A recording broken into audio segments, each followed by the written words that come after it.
আলহামদুলিল্লাহি রবিল আলামিন ওয়াসসালাতু ওয়াসসালামু আলা সাইয়্যিদিল মুরসালিন আম্মা বা'দ ফাআউযু বিল্লাহি মিনাশ শাইতানির রাজিম বিসমিল্লাহির রহমানির রহিম আসসালাতু ওয়াসসালামু আলাইকা ইয়া রাসূলুল্লাহ ওয়া আলা আলিকা ওয়া আসহাবিকা ইয়া হাবিবাল্লাহ আসসালাতু ওয়াসসালামু আলাইকা ইয়া নাবিয়াল্লাহ ওয়া আলা আলিকা ওয়া আসহাবিকা ইয়া নূরাল্লাহ।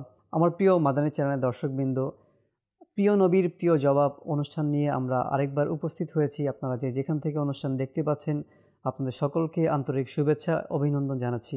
দর্শকবৃন্দ, আমরা এই অনুষ্ঠানটি প্রতিটা পর্বেই বিভিন্ন বিষয় নিয়ে আমরা সাজিয়ে থাকি, আর সেটি হচ্ছে সাহাবায়ে কিরাম আলাইহিম রিদওয়ানদের জিজ্ঞাসা আর প্রিয় নবী সাল্লাল্লাহু তাআলা আলাইহি ওয়াসাল্লামের অসাধারণ চমৎকার জবাব নিয়ে। তো যুগে যুগে নবী পাকের দরবারে সাহাবায়ে কিরামরা বিভিন্ন বিষয় নিয়ে প্রশ্ন করতেন, আরজ করতেন। আর সাহাবায়ে কিরামদের আকীদা এটাই ছিল, তারা যখনই যে কোনো মুসিবতের মধ্যেই ফেঁসে যেত, যা মাসলা তাদের জানার ছিল, যা কিছুই তাদের নলেজে ছিল না, যেটাই তাদের প্রয়োজন ছিল, তা নবী পাকের দরবারে এসে আরজ করত এবং সেই সমাধান নিয়ে তারা যেত। আর আমাদের জন্য এটা অনেক বড় শিক্ষা যে সাহাবায়ে কিরাম এমন কি প্রশ্ন করেছেন। এই অনুষ্ঠানটা আমরা সেভাবেই সাজিয়েছি। আমরা শুনবো ইনশাআল্লাহ অনুষ্ঠানের বিষয় নিয়ে। আসুন আমরা শুরুতেই আমাদের প্রিয় আকা মাক্কি মাদানী মুস্তাফা সরকারে দো আলম নূরে মুজাসসাম সাল্লাল্লাহু তাআলা আলাইহি ওয়াসাল্লামের উপর দুরূদ শরীফ পাঠ করার ফজিলত শ্রবণ করি। আল্লাহ পাকের আখিরি শেষ নবী সাল্লাল্লাহু তাআলা আলাইহি ওয়াসাল্লাম ইরশাদ করেন, যে ব্যক্তি আমার ওপর প্রতিদিন সকালে 10 বার এবং সন্ধ্যায় 10 বার দুরূদে পাক পাঠ করবে, কাল কিয়ামতের দিন আমি তার জন্য সুপারিশ করব। অর্থাৎ তার জন্য নবী পাক সুপারিশ করবে। দর্শকবৃন্দ, যদি কাল কিয়ামতের দিন আমাদের নবী পাক সাল্লাল্লাহু তাআলা আলাইহি ওয়াসাল্লামের সুপারিশ আমরা লাভ করতে চাই, আমাদের উচিত এই হাদিসে পাকের উপর আমল করা, অর্থাৎ সকালে 10 বার এবং সন্ধ্যায় 10 বার দুরূদ শরীফ পাঠ করা। আসুন আমরা বরকতের জন্য অনুষ্ঠানের মধ্যে একবার দুরূদ শরীফ পাঠ করে নিই। সাল্লু আলাল হাবিব সাল্লাল্লাহু তাআলা আলা মুহাম্মদ সাল্লাল্লাহু তাআলা আলাইহি ওয়াসাল্লাম। দর্শকবৃন্দ, আজকে অনুষ্ঠান আমরা বিষয়টি রেখেছি, সাহাবায়ে কিরাম আলাইহিম রিদওয়ান নবী পাকের দরবারে এসে আরজ করলো, ইয়া রাসূলুল্লাহ সাল্লাল্লাহু তাআলা আলাইহি ওয়াসাল্লাম, আল্লাহ পাকের ক্রোধ থেকে বাঁচতে চাই। নবী পাক সাল্লাল্লাহু তাআলা আলাইহি ওয়াসাল্লাম ইরশাদ করেন, মানুষের উপর রাগ পরিহার করো, তাহলে আল্লাহ পাকের ক্রোধ থেকে বাঁচতে পারবে। সুবহানাল্লাহ। আজকে আমরা প্রতিনিয়ত অল্প কিছুতেই আমরা মানুষের উপর রাগ করে ফেলি। এই রাগের মাথায় আমরা অসংখ্য গুনাহের মধ্যে লিপ্ত হয়ে যাই। এই রাগের কারণে অসংখ্য মানুষ নিজ পরিবারকেও ধ্বংস করে ফেলছে। আজকে শুনবো ইনশাআল্লাহ মুবাল্লিগে দাওয়াত ইসলামী মোহাম্মদ ইমরান আত্তারি ভাই আমাদের সঙ্গে রয়েছেন। আজকে শুনবো আমরা রাগ কাকে বলে, রাগ কি, আর এই রাগ থেকে কিভাবে আমরা বাঁচতে পারবো। বুজুর্গানে দিন রহিমাহুমুল্লাহ তারা কিভাবে রাগকে দমন করেছেন, এই সমস্ত বিষয় নিয়ে আজকে আমরা আলোচনা করব। শুরুতে আসবো ইমরান ভাই, যে রাগ সম্পর্কে, রাগ কি রয়েছে, এই সম্পর্কে আপনি যদি কিছু ইরশাদ করতেন। আলহামদুলিল্লাহি রাব্বিল আলামিন ওয়াসসালাতু ওয়াসসালামু আলা সাইয়্যিদিল মুরসালিন আম্মা বা'দ ফাআউযু বিল্লাহি মিনাশ শাইতানির রাজিম বিসমিল্লাহির রহমানির রহিম। উলামায়ে কেরাম রাগের ব্যাপারে প্রথমে ইরশাদ করেন, রাগ আসবে, জি, কিন্তু ওই রাগকে রাগের বশবর্তী হয়ে এর মধ্যে যাতে গুনাহের মধ্যে জড়িত না হয়। তাই স্বাভাবিকভাবে কিছু ক্ষেত্রে আপনার যদি তার শরীরের মধ্যে যদি রাগ না আসে, তাহলে তার দ্বারা ওই এমন কিছু দিনী কাজ রয়েছে, ওই দিনী কাজের জন্য তাকে রাগ আসার প্রয়োজন। আচ্ছা, তা বেশিরভাগ ক্ষেত্রে আপনার রাগের যদি যে বিষয়টা আমরা দেখি, আমাদের স্বাভাবিকভাবে যেটা ঘটে থাকে রাগের জন্য, রাগ যখনই শরীরে আসে তখন আমাদের প্রথম যেটা কাজ হচ্ছে রাগকে কন্ট্রোল করা, রাগকে দমন করা। আর নবী পাক সাল্লাল্লাহু তাআলা আলাইহি ওয়াসাল্লাম যারা রাগ কন্ট্রোল করে, রাগকে হজম করে, রাগকে দমন করে, তাদের জন্য অনেক বড় সুসংবাদ দিয়েছে। এক ব্যক্তি নবী করিম সাল্লাল্লাহু আলাইহি ওয়াসাল্লামের কাছে এসে বলল, ইয়া রাসূলুল্লাহ সাল্লাল্লাহু আলাইহি ওয়াসাল্লাম, আমাকে নসিহত করুন। তা আল্লাহর হাবিব সাল্লাল্লাহু আলাইহি ওয়াসাল্লাম বলেন, রাগ করিও না। সুবহানাল্লাহ। আবারও বলল, ইয়া রাসূলুল্লাহ সাল্লাল্লাহু আলাইহি ওয়াসাল্লাম, আমাকে নসিহত করুন। নবী পাক সাল্লাল্লাহু আলাইহি ওয়াসাল্লাম ফরমান, রাগ করিও না। সুবহানাল্লাহ। সে আবারও বলল, ইয়া রাসূলুল্লাহ আমাকে নসিহত করুন। আল্লাহর হাবিব সাল্লাল্লাহু তাআলা আলাইহি ওয়াসাল্লাম ফরমান, রাগ করিও না, তোমার জন্য জান্নাত। সুবহানাল্লাহ, সুবহানাল্লাহ। দেখেন এখানে যে যদি যারা রাগকে হজম করে, রাগকে কন্ট্রোল করে, রাগে মধ্যে এসে আল্লাহ এবং তার রসুলের সন্তুষ্টির জন্য তার ওই রাগকে খারাপের দিকে যারা ধাবিত করবে না, জি, হজম করবে, তো অবশ্যই আল্লাহর হাবিব সাল্লাল্লাহু আলাইহি ওয়াসাল্লাম যেটা সুসংবাদ দিয়েছেন সে ওই সুসংবাদের ভাগীদার হবে। সুবহানাল্লাহ। কিন্তু এখানে শয়তান আমাদেরকে বাঁচতে দিবে না। যারা রাগের মধ্যে এসে বিভিন্ন ধরনের খারাপ কাজের সাথে জড়িত হয়ে যায়, এর পিছনে সবচাইতে তাকে সহযোগিতা করে কিন্তু শয়তান। কিতাবের মধ্যে আসছে শয়তান মানুষকে 3টা জিনিসের মাধ্যমে তাকে গ্রেফতার করে। 3টা ফাঁদ রয়েছে বলা হয়েছে। এর মধ্যে শয়তানের 3টা ফাঁদের মধ্যে একটা হচ্ছে রাগ, আর একটা হচ্ছে আপনার কৃপণতা, আর একটা হচ্ছে হিংসা। জি। তো এই শয়তান বলে রাগের ব্যাপারে বলে, যখন কিতাবের মধ্যে আসছে যে রাগী ব্যক্তি শয়তান হাতে যেমন বাচ্চার হাতে বল। মানে বাচ্চা বল নিয়ে যেভাবে খেলাধুলা করে আনন্দ থাকে, হ্যাঁ, আর রাগী ব্যক্তিকেও শয়তান ওইভাবে কি করে, খেলাধুলা করে। দেখবেন কিতাবের মধ্যে এটাও আসছে যে রাগ এটা এমন একটি জিনিস যেটা গুনাহকে জন্ম দেয়। যেমন রাগ একটা কাজ, রাগের মধ্যে এসে কিন্তু কেউ পরিবার নষ্ট করে দেয়, রাগের মধ্যে এসে কিন্তু সে মারামারি করে, সম্পর্ক ছিন্ন করে। অর্থাৎ রাগের কোনো যে ব্যক্তির মধ্যে এ বদ অভ্যাস রাগ থাকবে, তখন সে কিন্তু 1-2 নয়, সে প্রতিনিয়ত বিভিন্ন ধরনের অনৈতিক কাজের মধ্যে, গুনাহের কাজের মধ্যে কিন্তু সে লিপ্ত হয়ে যাবে। এখন কিতাবের মধ্যে এটাও এসেছে যে শয়তান বলে যে রাগী ব্যক্তি যদি মুস্তাজাউদ দাওয়া বলা হয় ওই ব্যক্তিকে যে যার দোয়া কবুল হয়ে যায়। বলে যদি কোনো ব্যক্তি রাগী হয়, অন্যদিকে সে যদি মুস্তাজাউদ দাওয়া হয়, দোয়া করলে কবুল হয়ে যায়, কিন্তু শয়তান বলে আমি তার ব্যাপারে নৈরাশ না। দেখেন মানুষ একজন ব্যক্তি মুস্তাজাউদ দাওয়া কখন হয়? সাধারণভাবে হয় না, কিন্তু যখন কোনো একজন ব্যক্তি ইবাদত, তাকওয়া, পরহেজগারি, নেক আমল করতে করতে একসময় কিন্তু রাজি করে, তখন সে কিন্তু ওই মকামে সে পৌঁছে যায়। কিন্তু শয়তান বলে আমি তার থেকেও নিরাশ না।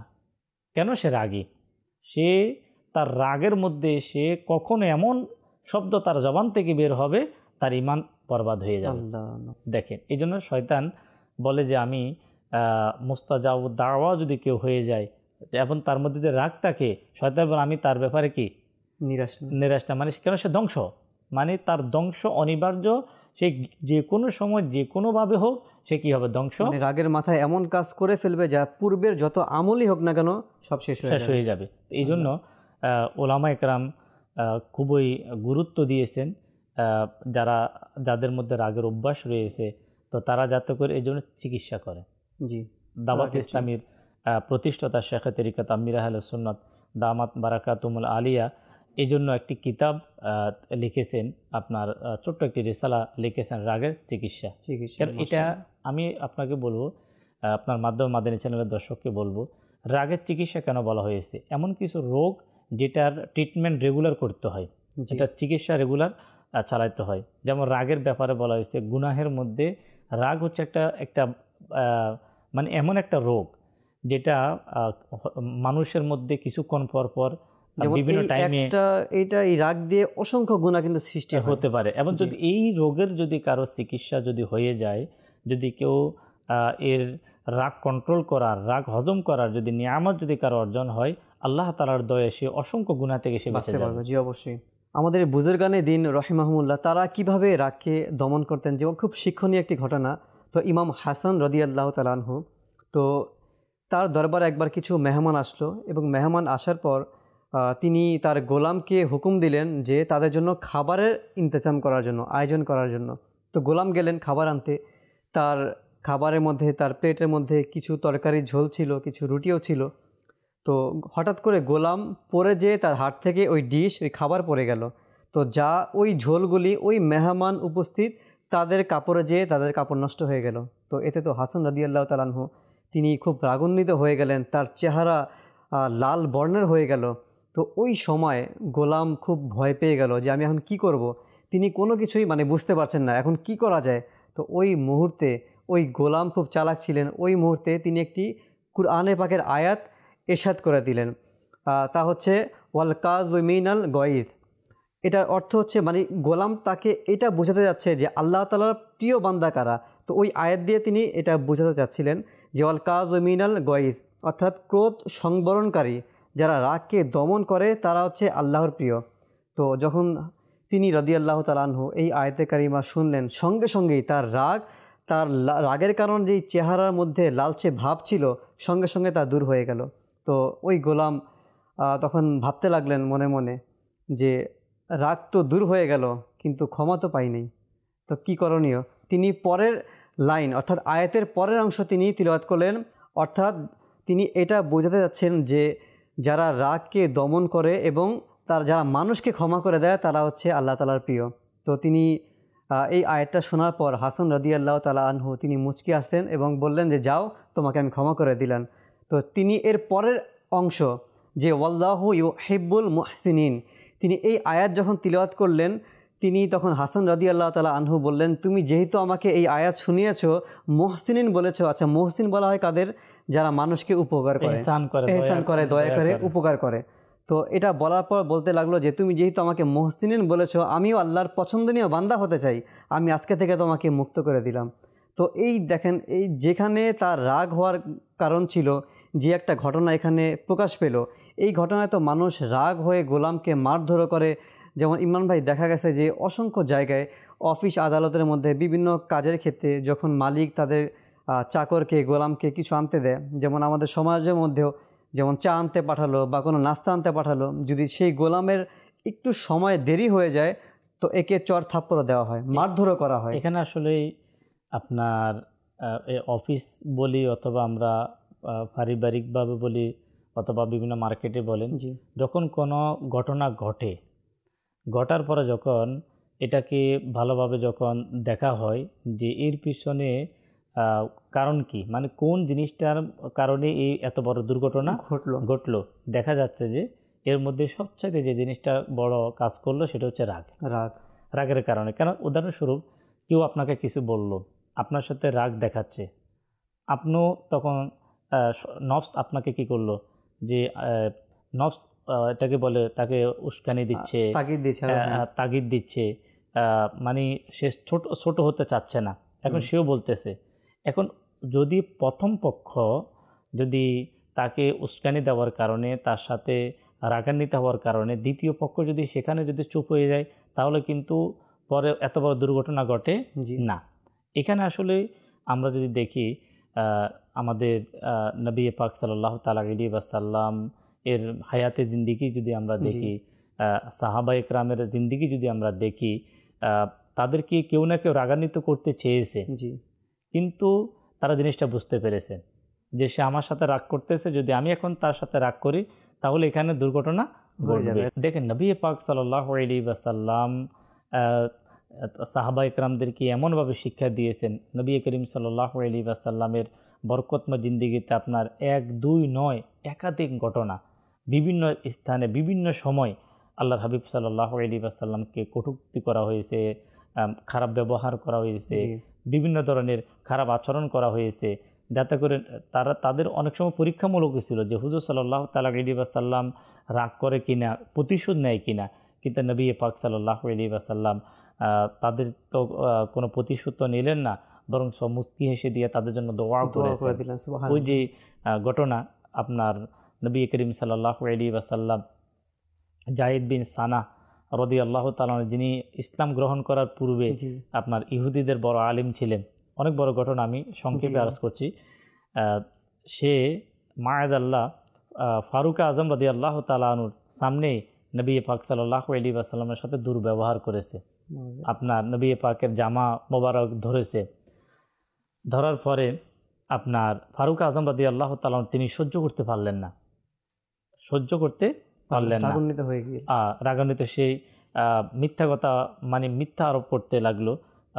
যারা মায়েদাল্লাহ আব্দুল মুত্তালিবের যারা আওলাদ বংশধর, তারা মানুষের মানুষ থেকে কর্জ নিয়ে কিছু নিয়ে সঠিকভাবে আদায় করেন না বলে থাকে। বরং নবী পাক সাল্লাল্লাহু আলাইহি ওয়াসাল্লাম তার সাথে যে লেনদেন করেছিলেন এর এখনও কয়েকদিন বাকি ছিল। যখন ফারুক আজম রাদিয়াল্লাহু তাআলা আনহু যখন তার সাথে রাগান্বিতভাবে তাকিয়ে রইলেন, তখন নবী পাক সাল্লাল্লাহু আলাইহি ওয়াসাল্লাম ফারুক আজমকে বললেন, তুমি রাগ হচ্ছ কেন? মানে বরং তাকে উপদেশ দিতে লাগলেন, উপদেশ নসিহত করতে লাগলেন যাতে ফারুক আজম রাগান্বিত না হয়। এই ভেবে যখন নবী পাক সাল্লাল্লাহু আলাইহি ওয়াসাল্লাম সাথে সে খারাপ ব্যবহার করেছে, নবী পাককে উত্তেজিত করার চেষ্টা করেছে, কিন্তু আল্লাহর হাবিব সেখানে ধৈর্য ধারণ করেছেন, সবর করেছেন।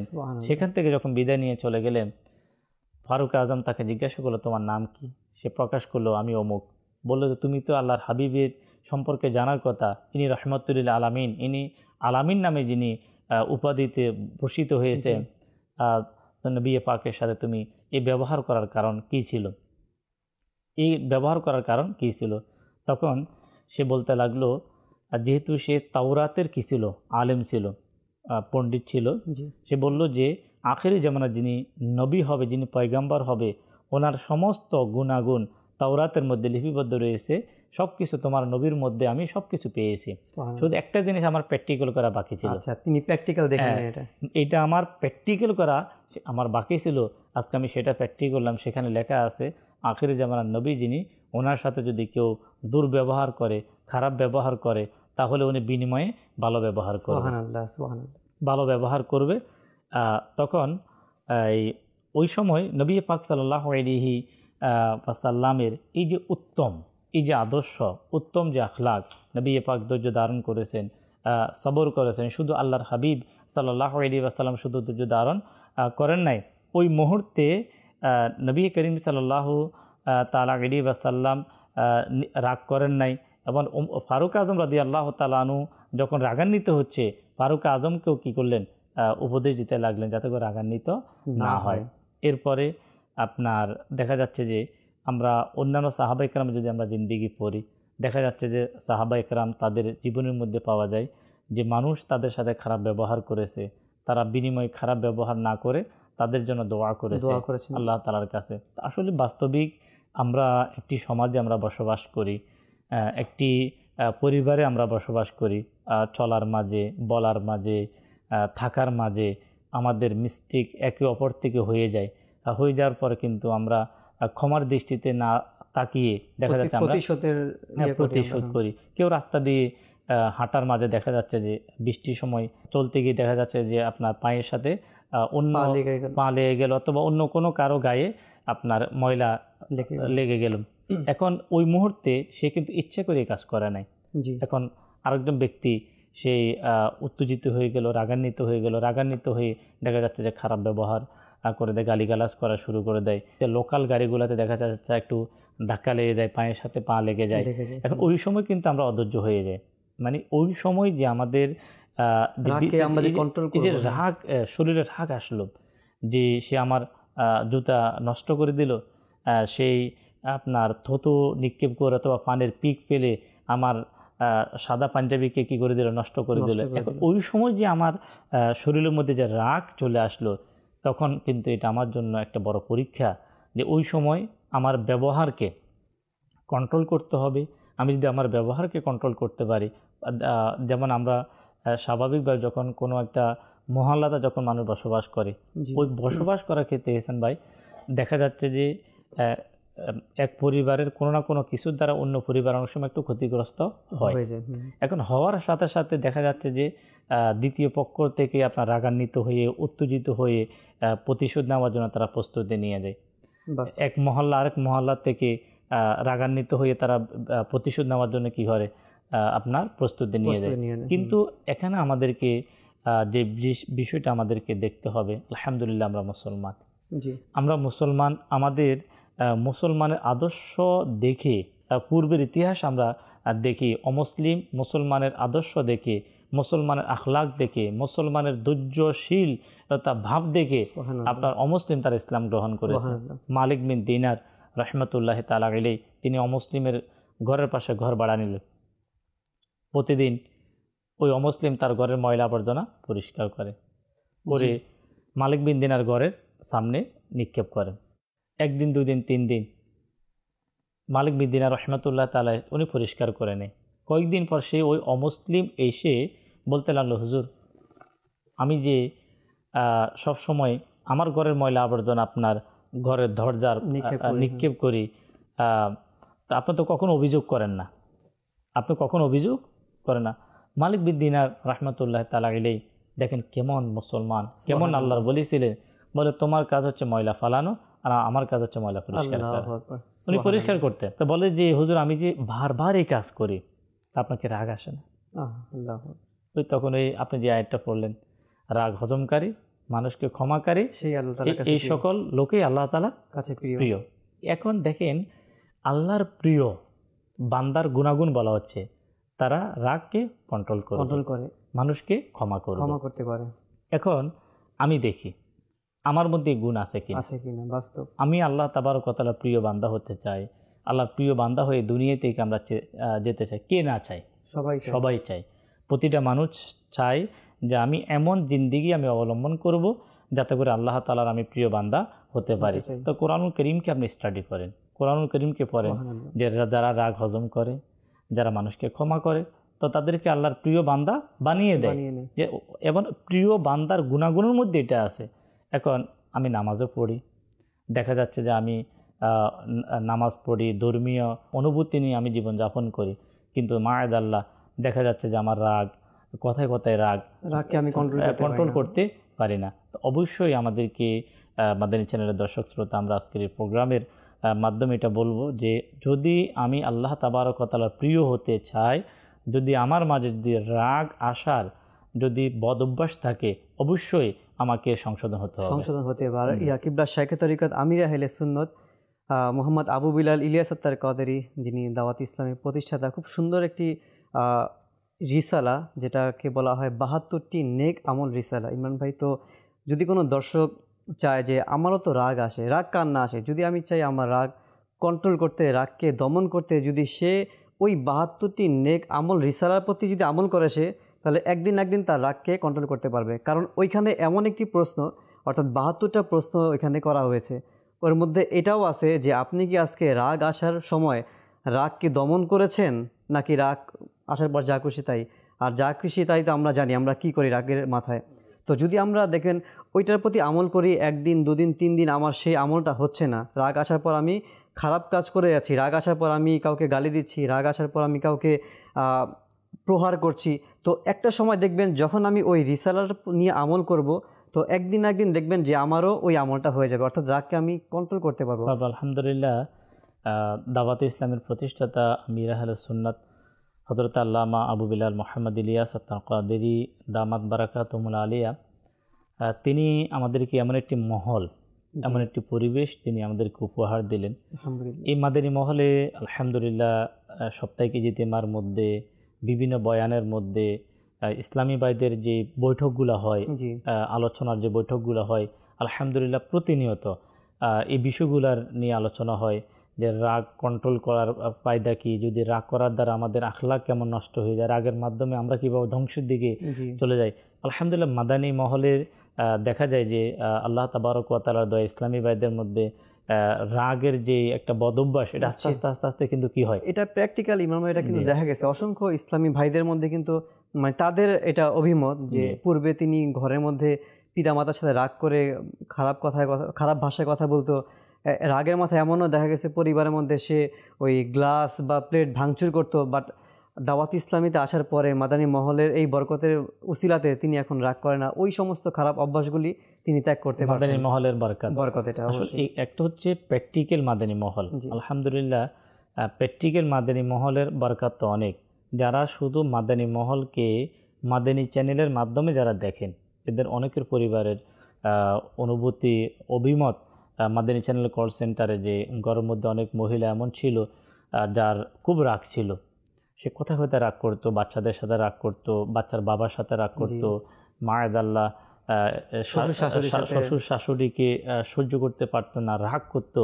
কিন্তু আলহামদুলিল্লাহ আপনাদের এই মাদানী চ্যানেল, সুবহানাল্লাহ। মাদানী চ্যানেলের আলোচনা, মাদানী চ্যানেলের এই যে বরকতময় যে দিকগুলো, আলহামদুলিল্লাহ এর এই বিষয়গুলো দেখতে দেখতে দেখা যাচ্ছে যে তার মধ্যে যে রাগের যে একটা আগের যে একটা অভ্যাস ছিল, বদ অভ্যাস ছিল, সে রাগটা আস্তে আস্তে কি দূর চলে হয়ে গেল। গেছে। তো যেখানে একটা মাদানী চ্যানেলের প্রোগ্রামের মাধ্যমে, মাদানী চ্যানেল দেখার মাধ্যমে যদি একজন মানুষ তার রাগকে কন্ট্রোল করে নেয়, তাহলে প্র্যাকটিক্যাল মাদানী মহলে যদি কেউ কাফেলায় আসে, কেউ ইজতেমার মধ্যে ইজতেমায় আসে, দাওয়াতে ইসলামী ভাইদের সাথে সেই চলাফেরা করা শুরু করে দেয়, ইনশাআল্লাহ আল্লাহ তাবারক ওয়া তাআলা দয়া যে আশাবাদী, তার মধ্যে আস্তে আস্তে রাগ অবশ্যই কি হবে, অবশ্যই দূর হয়ে যাবে। দর্শকবৃন্দদেরকে বলবো, তো আপনারা অবশ্যই আপনাদেরকে দাওয়াত দিব।